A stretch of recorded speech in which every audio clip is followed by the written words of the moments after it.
लंबे वर्कआउट के बाद आखिरकार सीएम शिवराज सिंह चौहान ने मंत्रिमंडल के विभागों के बंटवारे का ऐलान कर दिया। नमस्कार, मैं हूं नवीन पाटीदार और आप देख रहे हैं वॉइस ऑफ एमपी। इस वक्त हमारे साथ मौजूद है वरिष्ठ पत्रकार मुस्तफा हुसैन जी, जिनसे मंत्रिमंडल के साथ जो है विभाग बंटवारा जो किया गया उसे लेकर पूरा अपडेट लेंगे। लेकिन एक इस बीच जो है मैं आपको एक बड़ी खबर बता दूं कि कल जो मंत्रिमंडल के साथ जो विभाग बंटवारा किया गया है उसकी सूची एक वायरल हो चुकी थी। ये इस वक्त की सबसे बड़ी खबर हम बता रहे हैं कि कल जो विभाग बंटवारा किया गया है उससे पहले जो सूची थी वो मंत्रियों के पास पहुंच चुकी थी। मुस्तफा जी, आपका वॉइस ऑफ एमपी में स्वागत है। जैसा कि कल मंत्रियों का विभागों का बंटवारा किया गया है, लेकिन उससे पहले जो है ये सूची वायरल हो गई थी, तो क्या अपडेट आपके पास, क्या जानकारी है? जी नवीन जी, ये सूची वायरल नहीं हुई थी, ये सूची लीक हो गई थी। और कल विभागों का बंटवारा था, रविवार का दिन था और ये माना जा रहा था कि आज सीएम शिवराज सिंह चौहान अधिकृत सूची जारी करेंगे विभागों के बंटवारे की। लेकिन शाम होते होते ये सूची लीक हो गई, जिसमें 12 मंत्रियों के नाम थे, जिसमें अरविंद भदौरिया, ओम प्रकाश सकलेचा, गोपाल भार्गव, भूपेंद्र सिंह, मोहन यादव, जगदीश देवड़ा, बिसाहूलाल सिंह, यशोधरा राजे सिंधिया, विश्वास सारंग, इमरती देवी, महेंद्र सिंह सिसोदिया और राज्यवर्धन दत्तीगांव। ये 12 मंत्रियों के नामों की जो सूची थी, ये अधिकृत सूची जारी होने के पहले ये सूची लीक हो गई और ये सूची मीडिया के पास भी पहुंच गई।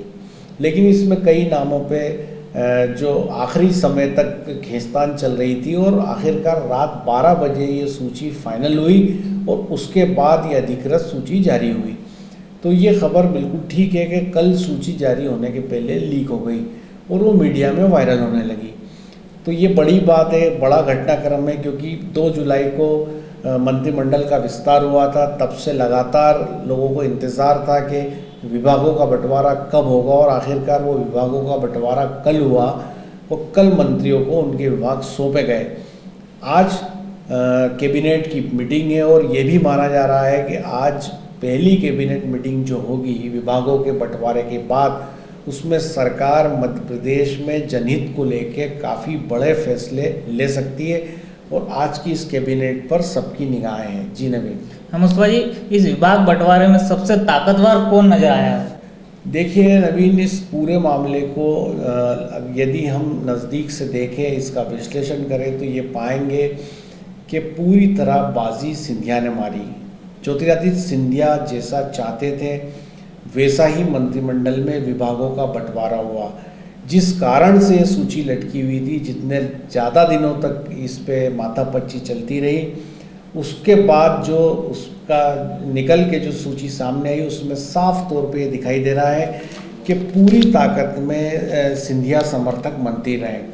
यदि हम तुलसी सिलावट की बात करें तो बेहद महत्वपूर्ण डिपार्टमेंट जल संसाधन विभाग उनके खाते में आया, जो कि सरकार का एक खास विभाग होता है। उसके बाद यदि हम ऐदल सिंह कंसाना की बात करें तो लोक स्वास्थ्य यांत्रिकी विभाग उनके पास आया।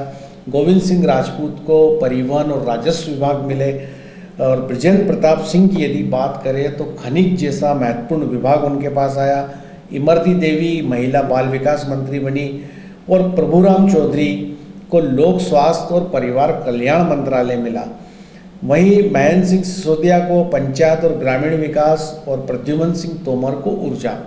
तो ये सारे डिपार्टमेंट बेहद महत्वपूर्ण डिपार्टमेंट है सरकार के लिहाज से। यदि बात करें, पब्लिक टच के डिपार्टमेंट है और यही वो विभाग है जो विभाग सिंधिया अपने समर्थकों के लिए चाहते थे, क्योंकि ऊर्जा विभाग हो या महिला बाल विकास हो, स्वास्थ्य हो, जल संसाधन हो, ये सरकार के चलाने के लिए एक महत्वपूर्ण विभाग होते हैं। और आखिरकार इस सूची को देख के साफ तौर पे लगता है कि सिंधिया अपने खासुल खास लोगों को अपने मनमुआफिक विभाग दिलाने में कामयाब रहे। जैसा वो चाहते थे वैसा ही इस सूची में साफ दिख रहा है। और उनके 14 मंत्री हैं, जिसमें 11 वो है जो उनके खास समर्थक हैं, और ऐदल सिंह कंसाना, बिसाहूलाल सिंह और हरदीप सिंह डंग 3 वो लोग हैं जिन्होंने सिंधिया समर्थकों के साथ कांग्रेस को अलविदा कहा था। तो ये 14 ही यूँ कहा जाए तो सिंधिया के ही माने जा रहे हैं। तो ये 14 जो मंत्री हैं, इन तमाम लोगों के पास में से अधिकांश के पास वजनदार विभाग है, महत्वपूर्ण विभाग है। जी नवीन। आखिरकार सही कहा आपने कि सिंधिया जो चाह रहे हैं लगातार भारतीय जनता पार्टी वो करती जा रही है। अब मैं बात करूंगा कि यदि उज्जैन संभाग की बात की जाए तो यहाँ पर जो है किस तरह की मौजूदगी इस विभाग बंटवारे में देखी गई है। देखिए नवीन, उज्जैन संभाग की बात करें तो बेहद ख़ास बात है, और वो ख़ास बात ये है कि हमारे इस संभाग से 5 मंत्री है। जगदीश देवड़ा है, ओम प्रकाश सगलेचा है, डॉक्टर मोहन यादव है। ये 3 मंत्री तो कैबिनेट में हैं, और हरदीप सिंह डंग और इंदर सिंह परमार ये दोनों राज्य मंत्री हैं। अब यदि इसमें विभागों की बात करें तो जगदीश देवड़ा को एमपी सरकार में वित्त, कमर्शियल टैक्स जैसे अति महत्वपूर्ण विभाग सौंपे गए हैं। ये बड़ी बात है, क्योंकि सभी डिपार्टमेंट्स को जो राशि का आवंटन है या बजट का आवंटन है वो फाइनेंस से होता है, और वो वित्त विभाग जगदीश देवड़ा के पास है। और देवड़ा वैसे सीएम शिवराज सिंह चौहान के खासुल खास माने जाते हैं, बेहद करीबी माने जाते हैं, और ऐसी स्थिति में जगदीश देवड़ा को सीएम ने वित्त और कमर्शियल टैक्स जैसे महत्वपूर्ण विभाग दिए, क्योंकि वे भी चाहते होंगे कि इस विभाग पर उनका विश्वस्त सिपह सालार बैठे, इस विभाग का मंत्री उनका खास व्यक्ति हो। तो इसलिए ये साफ तौर पे दिखता है कि सीएम शिवराज की इस मामले में पहली पसंद जगदीश देवड़ा बने, और उनको कमर्शियल टैक्स और फाइनेंस डिपार्टमेंट जैसी महत्वपूर्ण जवाबदारी और जिम्मेदारी मिली।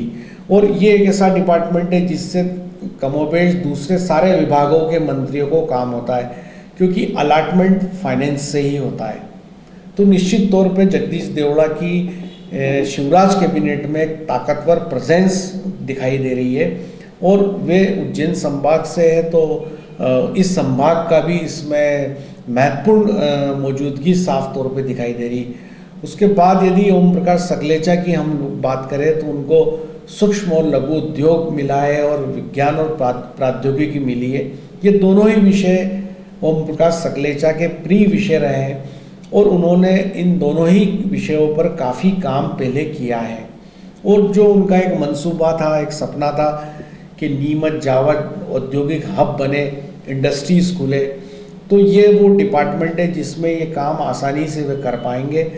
और ऐसे में उनकी भी प्रेजेंस सरकार में बेहद ताकतवर है। डॉक्टर मोहन यादव की यदि बात करें तो उनको उच्च शिक्षा विभाग मिला है, और बेहद महत्वपूर्ण विभाग है। हरदीप सिंह डंग की बात करें तो उनको नवीन और नवीनीकरण ऊर्जा और पर्यावरण विभाग उनको इस सरकार में मिला है। और यदि इंदर सिंह परमार की बात करें तो स्कूल शिक्षा सामान्य प्रशासन का स्वतंत्र प्रभार है। ये भी महत्वपूर्ण डिपार्टमेंट है, भले वो राज्य मंत्री हो लेकिन उनको स्वतंत्र प्रभार दिया गया है। तो सामान्य प्रशासन और स्कूल शिक्षा ये दोनों ही विभाग महत्वपूर्ण है। तो इस लिहाज से यदि देखा जाए तो उज्जैन संभाग की शिवराज मंत्रिमंडल में बेहद ही ताकतवर प्रेजेंस है। अभी शिवराज मंत्रिमंडल के अंदर कुल 33 मंत्री है, 5 पहले थे और 28 अभी बनाए गए। इन 28 मंत्रियों 33 जो टोटल मंत्री है, इसमें 19 मंत्री कैबिनेट के हैं और 14 मंत्री जो है वो राज्य मंत्री हैं। तो इस मंत्रिमंडल में 5 मंत्री उज्जैन संभाग के, और उन 5 के पास बेहतर डिपार्टमेंट है। तो जाहिर है कि हमारी जो प्रेजेंस है प्रदेश के मंत्रिमंडल में इस संभाग की, वो इस लिहाज से ताकतवर कही जा सकती है। जी नवीन, आपने संभाग की पूरी अपडेट हमें बताइए। साथ ही अगर नीमच मंदसौर संसदीय क्षेत्र की बात की जाए कि यहाँ से भी मंत्री बने तो उनकी क्या हैसियत है, अपनी क्या हैसियत है इस इलाके की? देखिए, लंबे समय बाद नीमच मंदसौर सरकार में बेहद ताकतवर रूप में दिखाई दे रहा है, और ताकतवर इस लिहाज से भी है। 3 मंत्री बने वो ठीक है, लेकिन जो विभाग इस संसदीय क्षेत्र के खाते में आया महत्वपूर्ण विभाग है। फिर यदि जगदीश देवड़ा की हम बात करें तो फाइनेंस और वाणिज्य कर जैसे विभाग उनके पास हैं, और वे पड़ोस हमारा ज़िला नीमच, उनकी जो कॉन्स्टिट्यूंसी उनसे लगा हुआ है, और नीमच के सैकड़ों कार्यकर्ता जगदीश देवड़ा से सीधे जुड़े हैं। तो फाइनेंस जैसा, कमर्शियल टैक्स जैसा महत्वपूर्ण विभाग उनके पास आया है। तो ये उम्मीद की जा सकती है कि नीमच मंदसौर में इसका बड़ा फ़ायदा लोगों को मिलेगा। फिर ओम प्रकाश सगलेचा की बात की जाए तो वो लघु और सूक्ष्म उद्योग विज्ञान और प्रौद्योगिकी जो मंत्रालय है वो अपनी जगह ठीक है, लेकिन सरकार के लिहाज से बात करें तो ओम प्रकाश सकलेचा एक बेहद सख्त एडमिनिस्ट्रेटर माने जाते हैं, अच्छे एडमिनिस्ट्रेटर माने जाते हैं। तो कैबिनेट में उनकी प्रेजेंस से ही इस संसदीय क्षेत्र को बड़ा फ़ायदा मिल सकता है। विभाग भले कोई भी हो, पर वो वहाँ बैठते हैं तो इस संसदीय क्षेत्र को पूरा फ़ायदा मिलेगा, और ख़ास तौर पे नीमच और जावत को तो मिलेगा ही उनकी इस मौजूदगी से। तो इस संसदीय क्षेत्र के अंदर जो 3 मंत्री हैं, हरदीप सिंह डंग के पास भी बेहतर विभाग है, नवीनीकरण, ऊर्जा और पर्यावरण विभाग है, ऊर्जा का ज़माना है, सारी चीज़ें उसी पे है। तो जाहिर तौर पे तीनों विभाग, तीनों मंत्री और उनके विभाग अति महत्वपूर्ण है। जगदीश देवड़ा इस मंत्रिमंडल में सीएम के विश्वस्त सेपा सालार के रूप में सामने आए हैं, तो निश्चित तौर पे नीमच मंदसौर संसदीय सीट पर क्षेत्र में इस बार बेहतर फ़ायदा पहुंचने की उम्मीद हम कर सकते हैं। मुस्तफा जी, एक और बात की जाए इस पूरे ऑपरेशन लोटस से लेकर जो अभी तक जो है मंत्रिमंडल हुआ, मंत्रिमंडल के बाद विभाग बंटवारों का काम हुआ, उसमें संकट मोचन नाम आपने सुना भी होगा, मिश्रा जी को कहा जाता नरको मिश्रा, उनको भी दबदबा इस मंत्रिमंडल में देखा गया। मतलब ज्योतिराज सिंधिया के साथ जो है नरोत्तम मिश्रा का भी दबदबा देखा गया, तो वे भी कहीं ना कहीं इस पूरे पावरफुल में अभी भी नजर आ रहे हैं। देखिए नवीन, विभागों के लिहाज से बात करें और सरकार के जो 33 मंत्री हैं उनकी बात करें, तो निश्चित तौर पे ये सूची शुरू नरोत्तम मिश्रा के नाम से ही होती है। उनके पास गृह, जेल और संसदीय कार्य जैसे महत्वपूर्ण विभाग हैं। लेकिन यदि ऑपरेशन लोटस से बात शुरू की जाए तो मैं आपको बता दूं कि ये जो विभाग या जो मंत्रालय है, ये नरोत्तम मिश्रा की शुरुआती प्रेजेंस के हिसाब से कोई ख़ास नहीं है, क्योंकि बीच में एक ऐसा मौका भी आया जब ताकत से बात उठी कि चीफ मिनिस्टर के रूप में नरोत्तम मिश्रा का चुनाव हो सकता है। उसके बाद फिर बात आई कि वो डेप्यूटी सीएम बनाए जा सकते हैं, तो उसके बाद फिर वो कैबिनेट मंत्री बनाए गए। तो उनको उनके लिहाज से या जो ऑपरेशन लोटस में जो उनकी भूमिका है उस लिहाज से बात की जाए तो नरोत्तम मिश्रा वो नहीं पा सके जो वो चाहते थे या जो हकदार थे, जैसा उनके लोग मानते हैं कि पूरा ऑपरेशन उन्होंने चलाया। तो डेप्यूटी सीएम यदि वो बनते तो एक ताकतवर प्रेजेंस मानी जाती, लेकिन अब उनके पास वो कैबिनेट मंत्री ही है।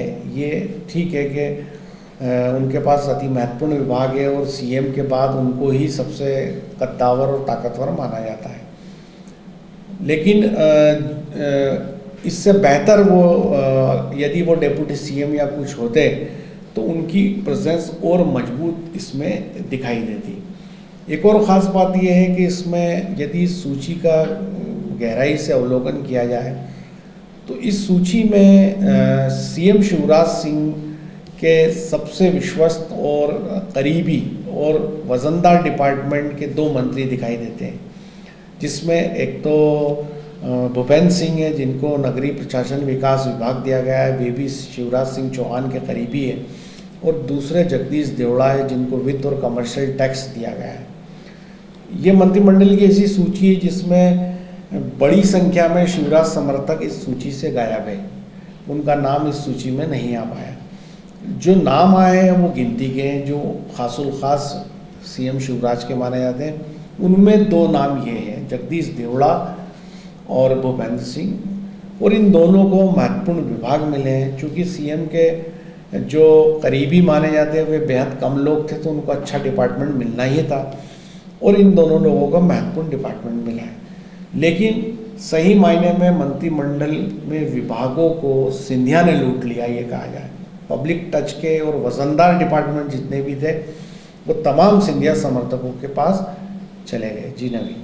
तो ये थे वरिष्ठ पत्रकार मुस्तफा हुसैन जी, जिन्होंने विभाग बंटवारे को लेकर तमाम अपनी प्रतिक्रिया रखी और उन्होंने एक एक चीज़ बताई कि किस तरह जो सिंधिया ने जो है वो विभाग बंटवारे को लेकर जो ज़मीनी काम जो होते हैं, जो जनता से जुड़े विभाग होते हैं, वो सभी लूट लिए हैं। मतलब कि ये माना जाए कि इस बार जो जिस तरह मंत्रिमंडल में और विभाग बंटवारे में सिंधिया का दबदबा देखने को मिला है। मेरे सहयोगी शादाब के साथ नवीन पाटीदार।